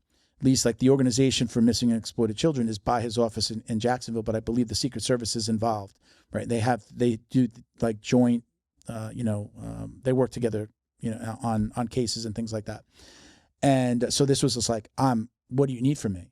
And I was just like, well, you know, could we have you on the board? So he came on the board. He was the head, Joe Scargill was the head of Robert F. Kennedy Jr.'s detail while he was running for president, right? So, like, this isn't like, we got some little guys in, but, like, we got some, like, heavy hitters. And, like, we're not fucking around here. You know, Rob, you know, 640,000 followers on Instagram alone, right? You know, me with the podcast, I'm the little guy in this equation.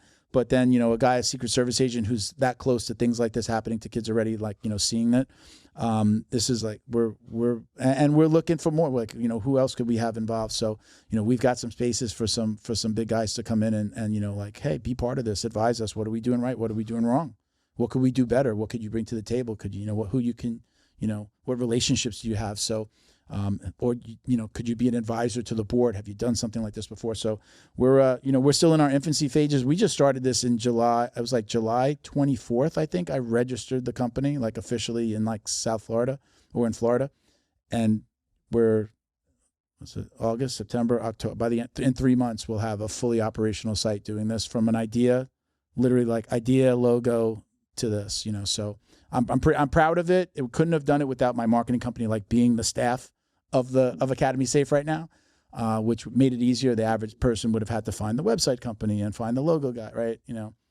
Find all these people. The podcast is responsible for all of this. So if it wasn't for everyone that is involved to date, with the exception of my daughter, who is like our recording secretary on the board, everyone else that's involved I met through the podcast. So like I started the podcast for fun, and who knew 5 years later it was going to be like the thing that held this all together, that like was the glue and the reason why we met all these people. So man, I appreciate the I like that you like the idea. Now we've got to make it happen. So we're gonna watch out for you. We're going to watch out for your registration, Alex. Yeah, let's go. I got a question for you, Milton. It's completely separate topic. Sure. So I think on one of your other episodes, I heard you mention that before you started training, you like many people, like many, like, alpha dudes would be like one of the first guys to maybe start some shit or something like at a bar or whatever. Yeah. Like after, training and, obviously becoming a black belt, like you're like the last person you want anybody to even know that you even train. Like you want to be low-key other than like, the jiu-jitsu shirt or whatever. Sure. So one, I think that's cool. Cause I think that's true for a lot of people that start training. Like the last thing they want to do is get into confrontation. And as a martial artist, like now you're more aware and you're familiar with potential outcomes. And just because you train doesn't mean that someone can't just land a haymaker on you, if you're not paying attention or whatever. One of the questions we get a lot is like, oh, now that you're a black belt, like, have you ever had to use it in the streets or whatever? Sure. My question to you is, have you had any sort of physical confrontation where you've had to, use your jiu-jitsu background, like to kind of stabilize something or anything like that in real life? I have not. My last fight was pretty much before I started jiu-jitsu. I forget the year, but it was, I was at a club on New Year's, and I come out of a stall where a guy and his wife were in that stall snorting coke before me. I go take a piss. I come out. She lost her purse. He thinks I have it and tells me, I'm going to search you before you. I had a jacket. I had a sport coat on. So like, I'm going to search you before you leave the bathroom. I'm like, you're not going to search me. He threw me up against the wall. Long story short, I knock him out. That was the last time I had a fight. And I hadn't, other than hitting a bag and teaching myself how to fight on a heavy bag, I had no formal training. That was the last fight I had. And pretty soon after that, I'd probably say within a year or two, I started training jiu-jitsu. And at my first school, I did jiu-jitsu, and we had a Muay Thai coach. So we had MMA classes, right?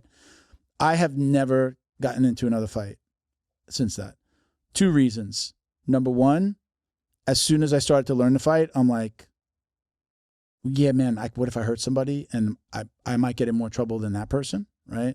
Even if they started the fight. Now, if I know what I'm doing and I hurt somebody, back in the day, they used to joke around about like, if you're a black belt, you have to register your hands with the police department. Do you ever hear that joke or anybody say that?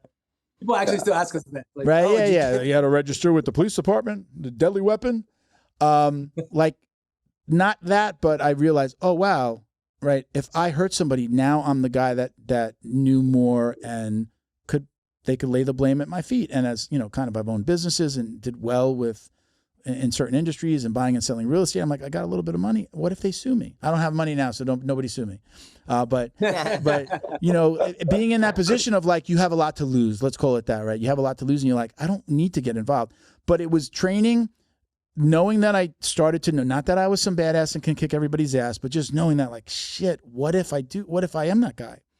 And then the other side of it was, you said this before, the guy that the dorky, skinny, long-legged guy that's an accountant is the baddest guy on the mat, and you would never know. Mm-hmm. Realizing that I don't know what anybody else knows. You could start a fight with anybody, and all of a sudden, number one, Florida. This is the Wild West down here. Everybody carries. You got guns, you got knives. I'm not bulletproof, and I don't got great knife defense because I haven't worked on that. I can roll around on it. Once I get on the ground, you're in my world, right? That's what we think. But you never know what somebody else knows. So it's kind of like, I don't want to get myself into trouble. I don't want to get myself into some legal liability, but I also you don't know what the other guy knows. So I think, I think a lot of jiu-jitsu academies, tell kids, right? Like, first thing is like de-escalate, no, leave me alone, right? Walk away, tell a teacher kind of thing, right? Like the first thing that as an adult we shouldn't be doing is like throwing our fist or putting our hands on somebody. So it's very, it's so much ego involved when you think you know how to fight, but you're not formally trained. There's so much ego, like I got to prove myself. I don't got to prove I don't feel like I don't need to prove myself to some wacko on the street. So it's easy to walk away because my ego, like if I'm with a girlfriend or my wife or something like that, not my ex-wife. If I'm with a girl, I'm sorry. If I'm with a girl or a woman, right? Or if I was with my ex-wife, like me walking away was like the best like thing that I could do for like, that was the manly thing to do, was like, shit, man, you would have killed that guy, right? Like, so walking away becomes easier. But when you don't know, like you're trying to prove something to that person or the people around you or your friends, like I could fight, I could do, and then you get yourself into trouble. So I just think, once you know how to fight or once you know how to do jiu-jitsu, it's so much easier to walk away and you're just like, I don't want to get involved. I want to go to jiu-jitsu tomorrow. I don't want to be locked up for fighting, And then if you're really smart, you realize like, jiu-jitsu can't stop a bullet no matter what you think, and honest, I don't know what the laws are in California, but like they just dropped the licensing requirement. So like you had to have a concealed carry permit. Now you don't even have to have the concealed carry permit to carry a gun in Florida. So Hey, Wait, so in Florida you don't need a conceal anymore? Wow. Nope. So everybody's fine. You could have a gun in your house, but if you wanted to conceal carry, you had to, you had to have a license. There's no even you had to have a license to conceal carry. Now that's gone, so you can carry. But you could have a gun in the house and in the car, but you couldn't wear it on your person without having the concealed carry. And honestly, like I'm the son of a cop, never touched a gun in my life till my first jiu-jitsu coach brought me to shoot. Was the first time I actually shot guns in my 40s. And I carry now. I only carry because everybody else is carrying. If I didn't have to, I would love to not have to carry. I live one town over from Parkland, where the Parkland shooting was. After that is when I got my license, and I still didn't get a gun for like another year. And then there was another shooting, and I was like, I got to get a gun. And now, like I carry. I feel like I don't feel unsafe not carrying, but I feel more comfortable carrying, especially in Florida, because everybody's got something. It's sad. I think that's sad, but that's also how much I love Florida. I'm not going to leave Florida just because of that. But yeah, it's a crazy situation here, man. Yeah, a lot of people are packing over here too. In Orange County, they're giving out ththose licenses like candy. Like you pretty much, so before you would have to, like, as part of the process, you would have to have a reason that, like, let's say like, oh, I own a liquor store and I have a lot of money at the end of the night and I got to transport it. And if you didn't have like a good reason like that, then they could just outright deny you. Sure. But now they don't even ask that anymore. Like it's not even a requirement. Like you pretty much, as long as you, I think, pass the background check or whatever it is that they do, they pretty much just hand them out. Yeah. So that's like New York. I grew up in New York. My dad was a cop in New York. Cops could carry, or you had to have a reason to carry. But there's no concealed carry in New York, in the city or Long Island. I grew up on Long Island, so nothing there. But yeah, this is a much different world, man. I don't love having to carry, but I can't. It's kind of like you kind of have to, Yeah. But hey, look, guys, I want to get, we're almost running out of time, and I want to get to, we have a segment of the show called The Drill Down. I got a bunch of questions that I'm going to ask, and what we'll do is we'll go, instead of everyone answering every question, because we're short on time now, we'll go, I'll ask each of you one of the questions, and we'll just go down this list. So it's just kind of like gi or no gi, take down a pull guard, tell me your favorite. You could elaborate. You could take some time and elaborate if you want. So we'll start with Bryan at the top. Gi or no gi, what's your preference? Gi. Alex, take down or pull guard? Take down. Okay.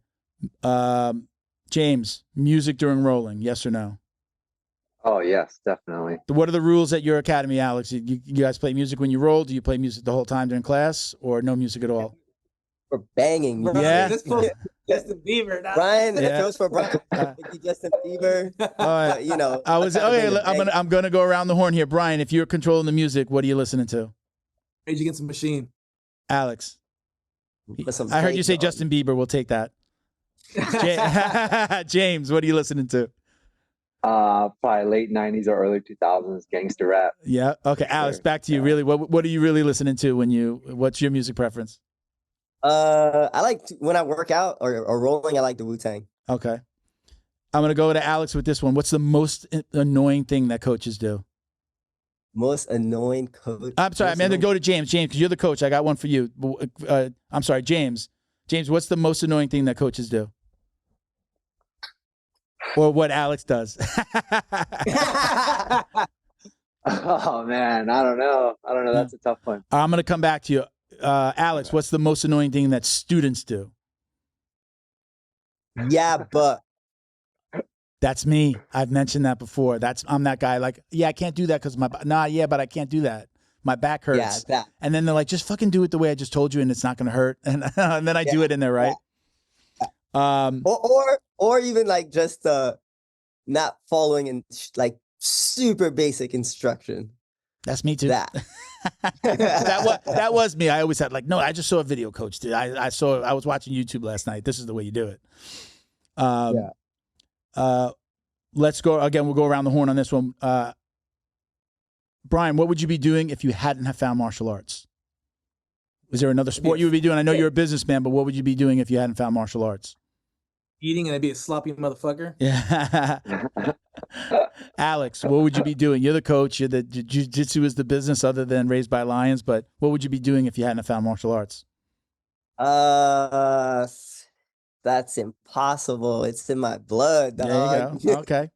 Living in a box under a bridge. We got it. But surfing. Probably surfing more. Yeah. Are you? Do you surf? Oh, surfing more. So you're a surfer now? Yes. Very cool. James, do you watch a lot of like jiu-jitsu videos online? Are you like an instructional guy, or like watching Instagrams and like getting those 1 minute moves in? Are you that guy? No. I was when I started, but yeah, the more jiu-jitsu I do, the more I actually get a little turned off when I see that stuff going through my feet. I'm like, ugh, because we're around jiu-jitsu all the time. We're training all the time, so I don't need. When I'm not at the school, when I'm not at Alex's school, I want to spend time with my family. I want to hang out with them, do other stuff. When I'm not doing jiu-jitsu, I want more jiu-jitsu. Did you recently, James? You recently got your purple belt? About a year ago. Oh, it's been about a year. Okay, I feel like I saw the picture, or I guess one of the pictures you sent me was one with your promotion. Okay, so I assumed that it was recent. Yeah. Favorite competitors to watch, Bryan? Are you somebody that watches stuff online, or like did you guys watch ADCC and CG and CJI? Yeah, I'd say the Rotolo brothers and the Taki brothers. You guys ever get to? I mean, those are those locals in Cali where you are? I love the Rotolo, but I mean, come on, man, they're crazy. See them in the waves. Yeah. Oh yeah, you do, Alex. You see them out there on the water?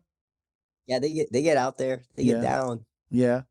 I'm going to Costa Rica to do I guess a BJJ retreat next month. I know they built that gym. They built that gym there. I mean, I'm just going for the 4 days for the retreat, and I got to get back because we're going to be launching. We're going to be having just launched Academy Save, so it's like actually a bad time to go, but I got my ticket, so I'm going to go. But yeah, I mean, they built their academy down there. That's fucking. Did they do that? They did that just so they can go surfing down there too, right? Pretty much. Maybe the girls in surfing. Maybe like the girls and surfing. Yeah. I don't know about, I can't confirm the girls, but so did you guys can anybody chime in on CJI and ADCC? Which one did you watch and which one did you watch recorded? We actually went to both. Did you guys go? Oh, you went? We went. Wow. We had some badass seats too. Yeah. So yeah, it was dope. I would say CGI was more engaging. Like it's like watching a movie where you're like tuned in 100%. For me, ADCC, obviously we've actually been going for the last several years, the last 3 years or so. And it's a bit like there's a lot going on. So like, you're watching one match, then you got to switch to another. So then you're like, whoa, and then but it's for me, CGI was like one of the dopest like formats ever. Alex? CGI was dope. Yeah. Super good. So, James, what do you think?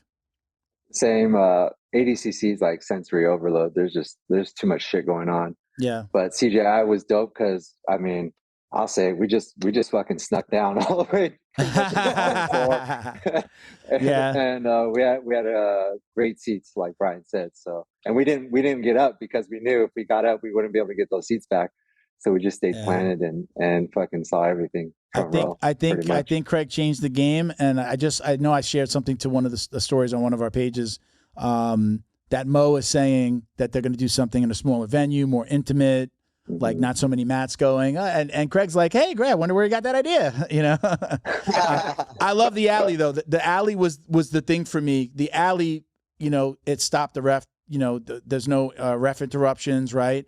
It was almost kind of in some cases like you're kind of using it as a weapon, but you can't grab it like the cage, like right. It was like where you know this is perfect. I mean, you know, hats off to Karate Combat. I wonder if somebody has a trademark on that.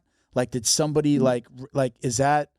Does somebody own that? Like, kind of like the UFC like owns the octagon, right? Yeah. So like, I wonder if somebody's got the alley. Shit, get on that, Brian. We got. Like right, like that. I know somebody's got like if somebody has got that whatever you would I guess trademark on it or patent on that. That would be amazing. That's amazing for them because I think that just changed the jiu-jitsu game, and I think that we should be seeing more of that.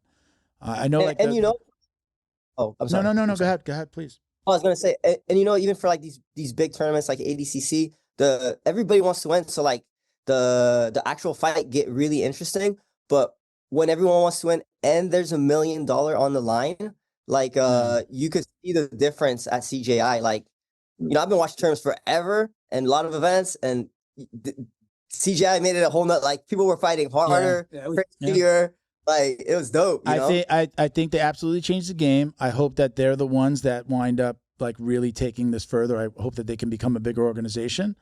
Sure. I think that a lot of people are going to follow suit, and we've seen a lot of like little, you know, tournaments and things pop up. I think this is not the $1 million part because that's the hard part, right? But the alley, the way that it's set up, the way that the venue is set up to watch it and you can see in, I think all that stuff was amazing. I think that's going to be the new way. I would love for like I watched ONE FC. I just watch the jiu-jitsu stuff and then I'll cut out, you know. So if they do any jiu-jitsu, I'm usually just like tuning in for the jiu-jitsu or watch it recorded and just fast forward to the jiu-jitsu. But I think they're onto something. Even I think like the ONE FC matches are the fact that they're it's 10 minutes and it's like I think it's boring. This was the most exciting jiu-jitsu that I think I've seen. So all right, I got two more questions for you. I'm gonna give this to Alice. Alice is the gym owner. What's your ultimate goal in jiu-jitsu? What do you want your legacy to be? It's a deep one. A deep one, yeah, that is. To jiu-jitsu is the tool, and it's the tool that we use to kind of like impact people's lives. So as many lives as we can come along people's journeys and do something special and kind of help them reach their goals or help them reach things that they didn't think they could do prior. So that's awesome. Change lives. I love it. All right. The very last question. Everyone's going to answer this one. Do you or do you not wash your jiu-jitsu belt? Brian? No. Alex? Like once a year. Alex? I wash it. I do. Regularly? What? Regularly, like after class, like, or once a week, once a month, or like every day? Probably like once a month. Okay. James? I do mostly no gi, so okay. You know, fuck the belt. Yeah. The belt means nothing. All right, so Brian's the only stinky one here. So he don't wash his underwear. For the record, I've washed my black belt since I got in December once. I just washed it, but I do spray it with Lysol, or I use this thing, Neutral Zone Clean, like a spray. I'll spray it, so I don't just leave it or like put it out in the sun. Like I know people do that, so I spray it. But every other belt I've ever had, other than white belt, every belt I had two. So I just throw one in the wash and throw the other one in the bag for the next training session, you know, like, so I just threw it in. It didn't become an issue till we started the podcast. I had a black belt friend that was on the podcast with us all the time, and he used to just fuck with me that, you know, about washing it. And then we started to learn about why the different reasons why people don't wash it. And then it just kind of became an ongoing joke. And, but it's funny how everybody, like, you smile, Brian, like, you tell me I don't wash my belt, you're a stinky bastard, right? So, you're like, and I'm just kidding. I'm just kidding. Just like the little Lysol or here, like these are the wipes from Neutral Zone Clean. I love these guys. I actually host their websites too. On my marketing company built their website, but they have a spray. So I hang it up on the shower curtain, on the shower rod, and I just spray it and I leave it there for a day till it dries. That's the way I get away with it. But so don't want to spread the Rona. All right, guys, listen, thank you for doing this. I appreciate you guys. I wish you guys were here. I can't wait till you guys come down to Florida. We'll do it again. It's a different vibe when everybody's here. I want to give you an opportunity, each of you. Any shout outs, anybody that you want to, any mentions, give everybody the handle for Raised by Lions. I'll give you a moment to do that. If everybody wants to say something, go ahead. Yeah, if I can start real quick. First of all, thank you to you, Milton, for hosting us and allowing us this platform to be able to, just chat with you about jiu-jitsu and just nerd it out on jiu-jitsu, but also an opportunity for us to, get some brand exposure for Raised by Lions coffee. For anybody that's interested in getting some real specialty coffee, we do the daily roasting here in Southern California, and we only source the best and baddest beans. And our website is raisedbylionscoffeeroasters.com. Again, raisedbylionscoffeeroasters.com. Our Instagram handle is raisedbylionscoffee. And man, we just appreciate everything you're doing and all the stuff you're doing. Academy Safe and all that stuff. We know it's going to kill it. And we were just appreciative of you having us on. Thank you, man. Alex, anything you want to say? Yeah, sure. Thank you. Same thing. Thank you for having us on, Milton. And everything you mentioned about your projects is actually really cool and interesting. So good luck with all that. Thank you. And then for us, if you're looking for jiu-jitsu here in North Orange County, or in Garden Grove specifically, Gracie Barra, Garden Grove. All right. James? So I also wanted to add in, our brick and mortar store is in Tustin. So if you're in the Orange County or Southern California area, or you're going to happen to pass through, or you're in town for a jiu-jitsu tournament and you want to support a coffee shop owned by, guys who like to do jiu-jitsu just like you, feel free to stop in, let us know. We'll take care of you. We're off of Red Hill and Edinger in Tustin between the 5 and 55 freeway.